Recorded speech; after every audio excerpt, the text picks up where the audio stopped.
네, 안녕하십니까. 한의학총강 516기 강의 시간입니다. 저번 시간에는 태초 원년이 갑인년이라는 설이 있었다고 했잖아요. 태초 원년이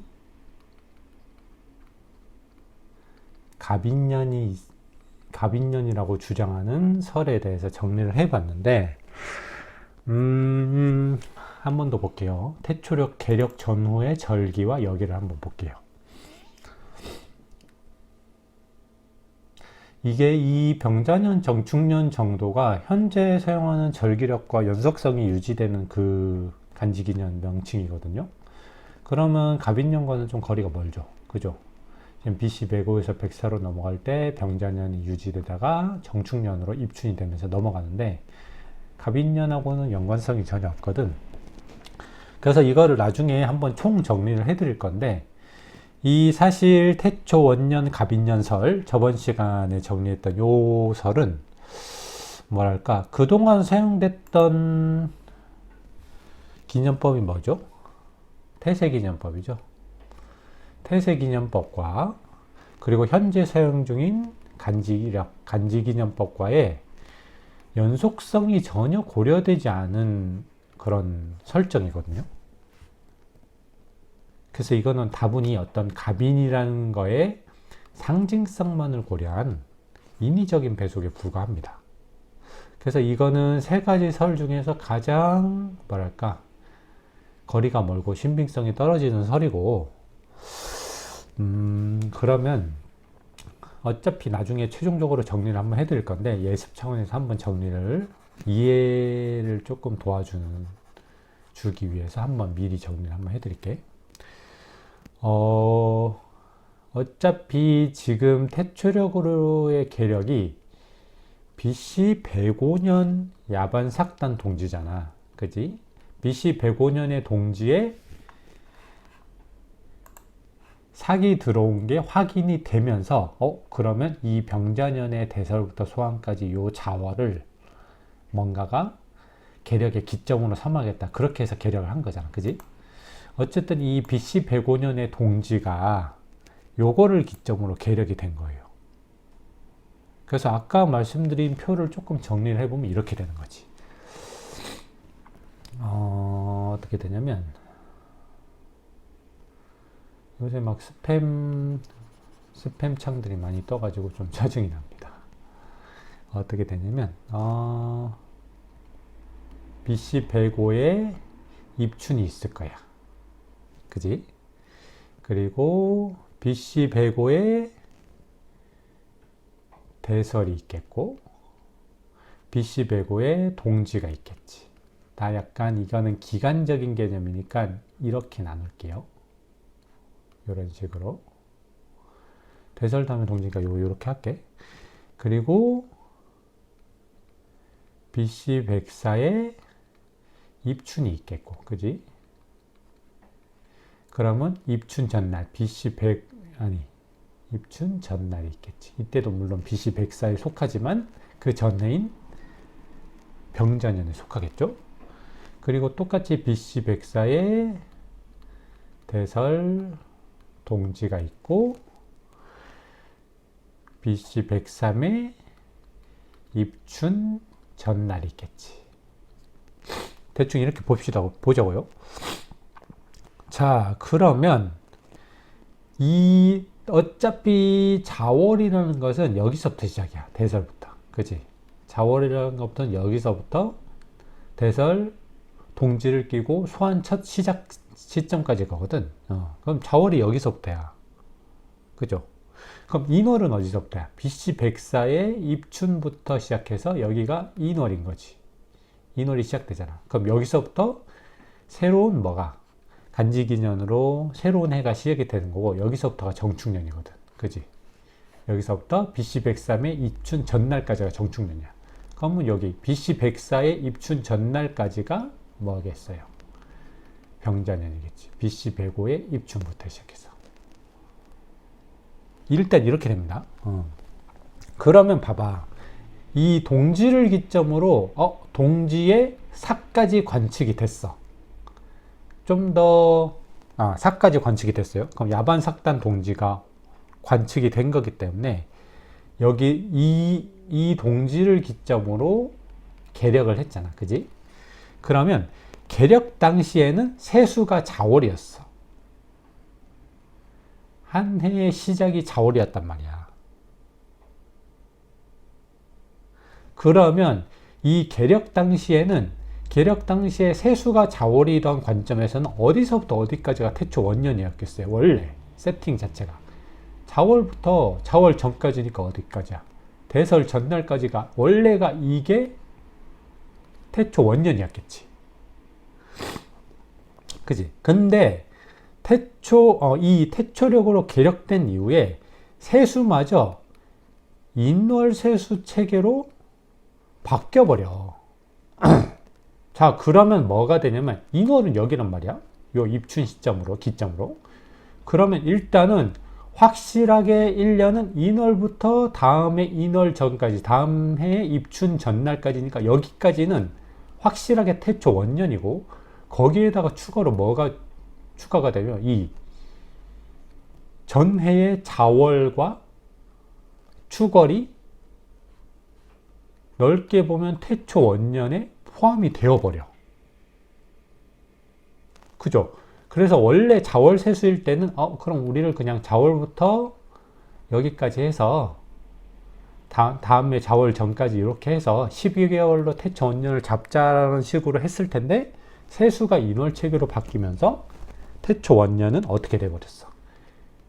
태초 원년에 한해서 14개월 체계가 되어버리지. 뭔지 알겠어요?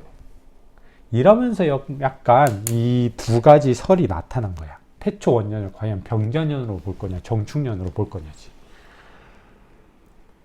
그래서 두 가지 설이 있겠죠. 그래도 이 태초 원년이 이렇게 14개월이지만 그래도 시작한 거는 병자년이 아니냐. 2개월에 불과하지만 병자년부터 시작을 했으니까 태초 원년의 간지기년은 병자년으로 봐야 되지 않냐라는 게 이 병자년 설일 수 있겠고, 아니다.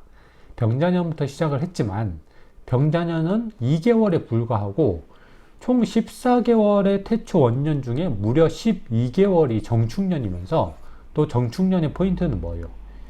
바뀐 인월세수 중 인월세수 체계에서 인월을 갖고 있거든. 이 두 가지 메리트가 있단 말이야. 태초 원년의 대부분의 기간을 차지하면서 세수까지도 갖고 있는 정축년. 그렇기 때문에 이거는 병자년은 그냥 시작일 뿐 사실상 태초 원년은 정축년이 아니냐. 이것 때문에 이 아까 상징적 의미로 인위적으로 채용된 갑인년을 제외한 병자년과 정축년 설이 상충하게 된 겁니다. 나중에 한 번 더 정리해 드릴게요. 다 정축년까지 보고. 좀 이해 가시죠? 이렇게 보니까 뭔가 헷갈리는 것 같지만. 그래서 이게 결국 근본적인 원인은 뭐예요?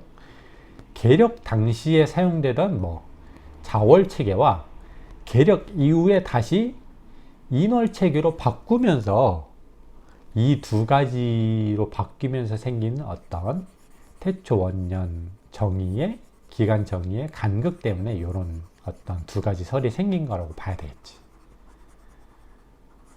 좀 이해 가시죠? 그냥 어떻게 보면 별거 아닌데, 사실 간지기력으로 따지면 이렇게 되죠. 태초 원년을 14개월이라고 규정을 할 때 첫 두 달은 병자년이고 뒤에 12달은 정축년이라고 규정을 하면 되는 거야. 뭔 말인지 알겠지?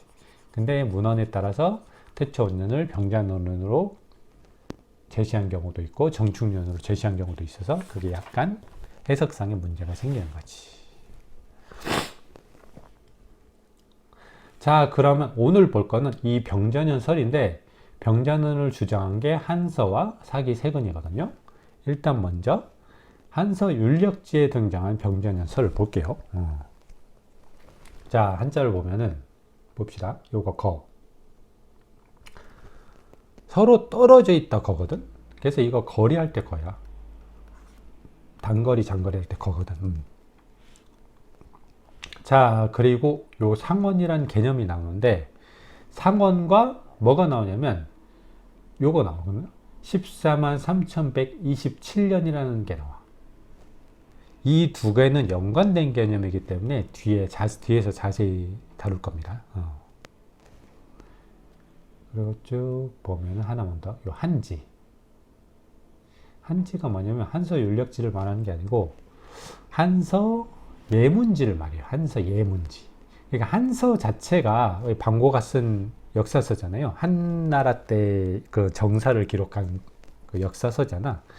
근데 이 방고가 한서를 윤력지, 예문지 등등 8개의 지로 나눠서 카테고리를 나눠서 서술을 했는데 이 한지라고 하는 거는 대부분 한서 예문지를 말해요. 예문지. 그런 책이 있다는 것만 알아두세요. 어쨌든 역사서입니다.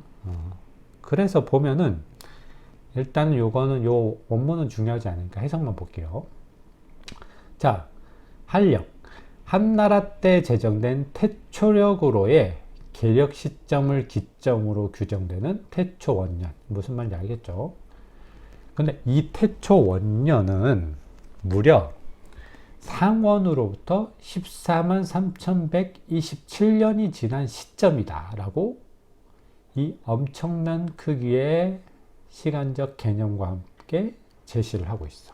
이거는 이따 설명드릴게 나중에.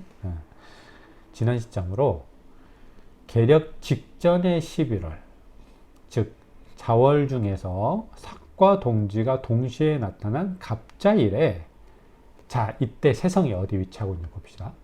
세성은 두수와 우수 사이의 성기에, 태세는 여수 6도 인근인 자궁의 현묘에 가깝게 위치하고 있었기에 한지에서는 태초원년의 세명을 태세기념법을 기반으로 곤돈이라 명한 것이다. 자, 여기서 조금 주의해서 봐야 될 게 뭐냐면 이겁니다. 이거거든. 세제성기 무녀 육도야. 자, 이거를 이렇게 해석하면 안 돼. 세성은 성기에 있었는데 이 성기가 어디냐면 무녀. 무녀가 뭐예요? 여수거든. 여수 6도 근방인 성기에 있었다라고 해석을 하면 안 돼. 왜냐하면 이 BC 105년 동지의 실제 세성의 위치를 보면 이렇게 됩니다. 자, 동지점, 태양이 여기 있죠. 이게 동지점의 위치예요. 두수, 우수, 여수지. 자, 동지점 자체가 어디에 있냐면 여기 있어. 두수와 우수 사이에. 그런데 우수에 약간 더 가깝게 동지점에 위치했죠. 그죠? 자, 그럼 요게 세성이거든. 세성이 지금 어디에 있습니까? 두수와 우수 사이인데 두수에 더 가깝게 위치해 있어. 그지? 그리고 두수와 우수 사이는 보통 예전에 요 표 정리를 하면서 봤을 때 축궁이자 성기로 봤거든. 그지? 이렇게 됐단 말이야. 그러면 사실상 이 세성은 성기에 위치한 거 봐야 돼. 이건 맞아. 세성은 성기에 위치하고 있다는 맞는데, 그러면 여수 6도는 여수에서 한 6도니까 요 정도 지난 요 시점, 요 지점이란 말이야. 그럼 여기에 세성이 있다고 보면은 요 실제 위치와 안 맞겠죠. 그래서 이 여수 6도는 그거 기억나시죠? 가상의 행성인 태세. 태세는 요 방향으로 가고 세성은 요 방향으로 가잖아. 즉 둘이 정반대 방향으로 가잖아. 그래서 대략 요 정도 위치인 거지. 세성과 태세가 시간이 많이 흘러서 세성이 성기에 있을 때 태세가 자방인 현묘에 있는 그런 상황을 의미하는 거지. 그래서 이 문장을 제대로 해석을 한다면 세성은 여기 있지만 성기에 있지만 무녀 6도에는 뭐가 위치하고 있었다? 한 이 정도에는 태세가 위치하고 있었다. 그리고 무녀 6도는 정확하게 자궁 현묘는 아니지만 거의 요 근방에 위치하거든요. 이것도 관측상에 약간의 오류가 있었던 것 같아. 내가 볼 땐. 그럼 만약에 태세가 현묘 즉 자궁에 있었다고 보면은 이 해는 뭐가 되겠어? 태세 기념법으로는 이 세 명이 곤돈 즉 자가 되겠지. 자궁에 있었으니까. 이제 이해가시죠? 그래서 요거는 단순히 세성의 위치를 두 가지로 디테일하게 표현한 게 아니다. 여기까지는 세성의 위치고 요거는 태세의 위치다. 그래서 요거를 기반으로 태세가 자궁 근처에 있었기 때문에 태세기념법으로 요거를 곤돈, 즉 자라고 명한 것이다. 그럼 이게 병자년의 지집 파트를 설명한 거지. 그지? 이해가시죠? 생각해 보십시오. 그러니까 실제 그 당시 위치를 잘 파악을 해야 돼. 그래서 위의 성도에서 알 수 있듯 기원전 105년 동지의 세성은 두수와 우수 사이의 영역에 위치하잖아. 여기 위치하잖아. 그지? 두수와 우수 사이. 이는 한서 율력지에 28수를 기반으로 12체 영역을 규정한 요 표를 참고할 때 성기 영역에 해당이 되는 거야. 반면 여수 6도의 영역은 다음 성체인 자궁의 현유와 인접한 성기의 끝 영역에 해당돼. 엄밀히 따지면 요 정도 위치야. 뭔가 약간의 관측성의 오차가 있었겠죠. 이 자궁에 위치했겠지 원래는. 이는 세성과 대치되는 태세의 위치를 나타낸 것으로 추정이 된다고 합니다. 뭔 말인지 알겠죠? 자, 그러면 이제 설명할 거는 이게 더 중요한 거야. 여기서 나왔던 거. 상원과 이 상원이란 개념, 그리고 요거와 관련된 143,127이라는 어마어마한 수치. 요거에 대해서 설명을 해드릴게요. 자, 보시면은 바로 해석을 볼게요. 이거는 오행대의에 나오는 상원의 개념과 관련된 내용 설명인데 한번 볼게요. 태양과 달은 상대적으로 미시적인 시간의 흐름을 주관하는 반면 오성은 거시적인 시간의 흐름을 판단하는 근거가 된다. 자, 이게 무슨 말입니까? 상대적으로 일과 월은 뭐예요? 어떤 시간 규정에 사용돼? 날과 달. 요 정도 시간 규정에 도움이 되는데 이 오성 자체는 뭐야? 예를 들어서 세성, 목성 같은 경우는 공전주기가 무려 12년이지. 이러한 엄청난 공전주기를 참고하고 그리고 오성 연주 현상은 뭐예요? 더 엄청난 주기만에 일어나지. 그래서 이 오성으로는 이 1월에 비해서 상대적으로 매우 큰 거시적 시간을 규정하는데 도움이 되겠죠. 그래서 세성기념법, 태세기념법도 나온 거잖아. 연 단위 시간을 규정하는데 활용되기 위해서. 그래서 이 첫 두 문장은 이런 의미로 보시면 될 것 같아요. 그리고 천문학적 관점에서 칠정이라는 것은 시간 흐름 판단의 근거가 되는 이러한 일월 오성을 통칭하는 개념에 해당된다. 그래서 일월 합벽이라고 표현하잖아. 이거 삭이죠, 삭. 그리고 오성 연주라고 표현을 하잖아. 근데 이게 다 쫄쫄이 있으면 뭐라고 표현하기도 하냐면 이걸 다 합해서 칠정 연주라 표현하기도 하는 거야. 아시겠습니까?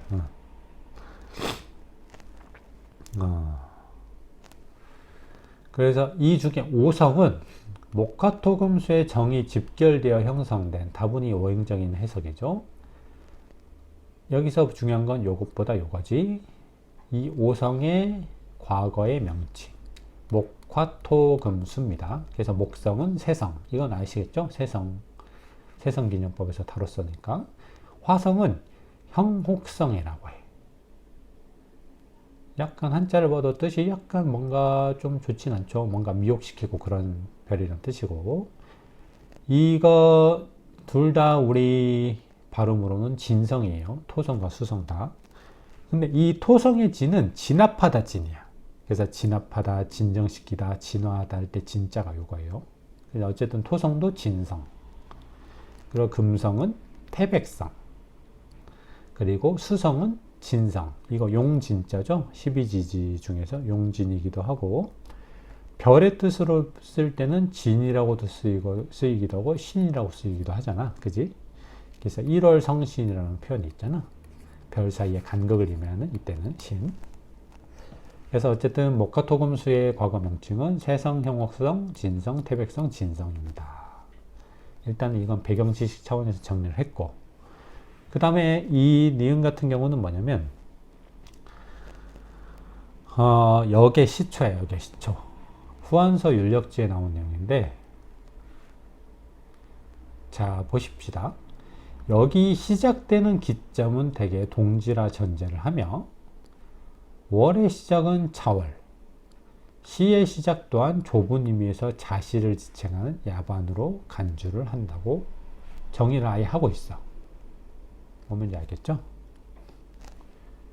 그래서 연의 시작 혹은 역의 시작 혹은 연의 시작은 동지가 되는 거고, 그치? 월의 시작은 자월, 시의 시작 또한 자시 혹은 야반으로 간주를 하는 거지. 아시겠죠? 자, 그 다음에 이거는 고려사에 나온 내용인데 제가 여러가지 이거 정리하면서 여러가지 문헌들을 좀 뒤져봤거든요. 고려사에 나온 내용인데 이건 뭐냐면 역의 시초로 볼 수 있는 시점에 대해 역의 시초로 볼 수 있는 시점이 천문학적 조건에 대해서 규정을 하고 있는 거예요. 이거는 전에 다뤘던 내용이에요. 한번 보세요. 그러면 자, 봅시다. 수만 년의 시간이 누적되면 동지가 드는 갑자일에 많이 본 거죠. 1월 오성이 모두 자방에서 회합하는 시점이 반드시 돌아야게 되니 이거 뭡니까? 칠정연주라고 네 글자로 표현할 수 있는 거지. 그지? 동지와 삭 그리고 오성연주가 합해진 칠정연주 자방. 자방이니까 자시라고 설명드렸었죠. 이런 시점이 반드시 도래하게 되니 이러한 극히 의미심장한 천문학적 현상이 나타난 이 시점을 상원이라고 해서 역의 시초가 되는 기점으로 삼게 된다고 고려사에서 설명을 하고 있는 거야. 그래서 역의 시초는 어쨌든 역이라는 것은 천문학적 현상을 기반으로 하고 있고, 그렇기 때문에 기점으로 삼기 위해서는 그만큼 뭔가 유의미해 보이는, 뭔가 의미심장해 보이는 천문학적 현상이 일어나야겠죠. 그거를 칠정 연주 현상으로 간주를 하는 거야, 보통 일반적으로. 아시겠지? 즉 설명을 하면 이거예요. 요 세 가지 내용을 봤을 때 1월 오성, 즉 칠정의 동지점이라는 특정 환경에 도달하게 되는 공전 주기가 맞아떨어짐으로써 이 7가지 천체가 동지점 인근 청구상의 좁은 영역에 마치 여러 개의 구슬이 하나로 꿰어진 목걸이의 형성과 같은 천문현상이 구현되는, 이러한 엄청나게 독특한 천문현상이 구현되는 과거의 어떤 시점을 상원이라고 정의하면서 역의 시초가 되는 기점인 역원으로 규정을 한다 이거지. 아시겠죠? 그럼 이 역원으로부터 어떤 특정 시점까지 이렇게 누적된 시간 있잖아. 이로부터 특정 시점까지 흐른 연단의 시간은 별개로 상원 정년이라고 명명을 합니다. 그래서 이 위에 한서 율력제 요 내용은 뭐예요? 태초 원년으로부터 14년 3127년이 그 전 요 시점에 칠적 연주 현상이 일어났기에 요때를 상원으로 보고, 요때부터 태초 원년까지 14만 3127년이라는 상원 정년이 있었다는 거야. 아시겠죠? 그 말입니다. 사기세근에서 나온 내용은 간단해요. 일단은 앞에 한서 율력지에서는 이것만 제시를 했거든.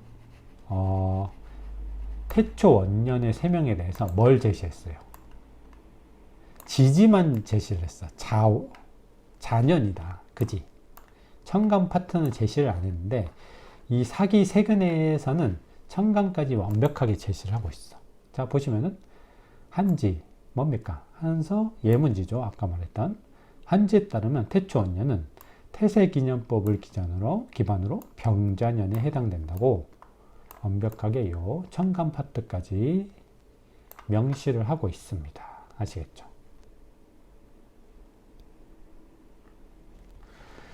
그래서 오늘은 이렇게